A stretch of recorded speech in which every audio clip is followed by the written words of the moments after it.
ಸಂಜೆಯ ಶುಭಾಶಯಗಳು.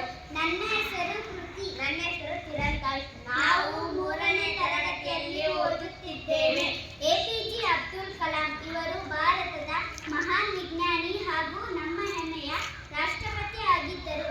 ಇವರು ರಾಕೆಟ್ ಹಾಗೂ ಕ್ಷಿಪಣಿ ಉಡಾವಣೆಯಲ್ಲಿ ಮಹತ್ವದ ಸಾಧನೆ ಮಾಡಿದ್ದಾರೆ.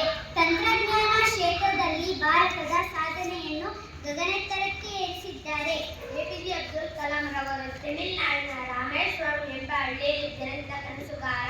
ಇವರು ಮಕ್ಕಳಿಗೆ ಕನಸು ಕಾಣಿ ಎಂದು ಪ್ರೋತ್ಸಾಹಿಸುತ್ತಿದ್ದರು. ಇವರ ಸಾಧನೆಯನ್ನು ಗಮನಿಸಿ ಜಗತ್ತಿನ ಸುಮಾರು 20ಕ್ಕೂ ಹೆಚ್ಚು ವಿಶ್ವವಿದ್ಯಾಲಯಗಳು ಗೌರವ ಡಾಕ್ಟರೇಟ್ ಪದವಿ ನೀಡಿ ಗೌರವಿಸಿದೆ.